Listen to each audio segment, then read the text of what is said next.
बस 10 मिनट में पहुंच रहा हूं। कहते हुए निहित के चेहरे पर आत्मविश्वास और खुशी की झलक साफ थी। निहित ने फोन काट दिया। फिर वह तेजी से अपने कमरे से बाहर निकला और सीढ़ियों से नीचे उतरते हुए ड्राइंग रूम में आया। ड्राइंग रूम में हल्की हल्की फोन कॉल की आवाज और चाय के कप टकराने की आवाज गूंज रही थी। वहां के सोफे पर उसके पिता राम राजपूत फोन पर किसी गंभीर विषय पर बात कर रहे थे। उनकी आवाज धीमी लेकिन स्पष्ट थी।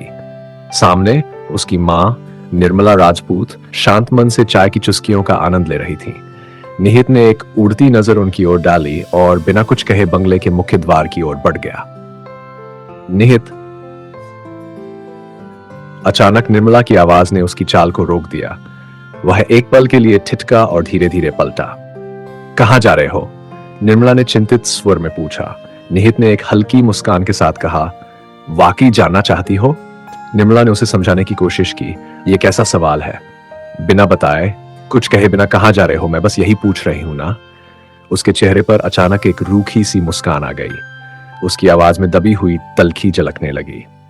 बिना बताए कुछ बोले बिना तो हर रोज मैं घर से बाहर निकलता हूं, लेकिन मैंने पहले कभी नहीं पूछा कि मैं कहां जा रहा हूं। ओह सॉरी, मैं तो भूल ही गया था।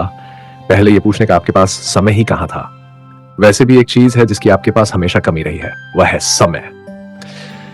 उसकी बात सुनकर निर्मला ने झुंझलाहट भरी लंबी सांस ली। फोन कॉल पर बात करते हुए राम की आंखों में गूंजती रही। तुमसे तो बात करना ही व्यर्थ है, निर्मला ने खींचते हुए कहा। फिर धीरे से बोली, अच्छा जहां जाना चाहते हो जाओ, लेकिन पहले हमारे साथ नाश्ता तो कर लो।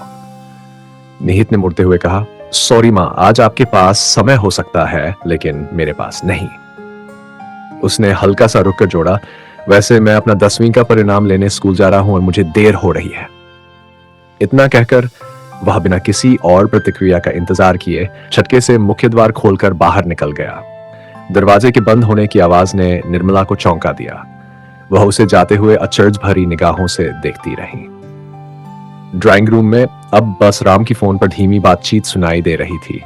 उन्होंने फोन पर बात करते हुए हल्के से सिर उठाकर निर्मला की ओर देखा और सहजता से कहा, क्यों उससे बहस करती हो? निर्मला ने कोई जवाब नहीं दिया, लेकिन उनकी आंखों में गहरी चिंता और असमंजस की लकीरें साफ दिख रही थीं। अभी सब्सक्राइब करें विशुद्ध नौलोक्य को, बेल आइकन दबाना ना भूलें। इस कहानी को लाइक करें, अपनी राय कमेंट करें और अपने दोस्तों व परिवार के साथ शेयर करें।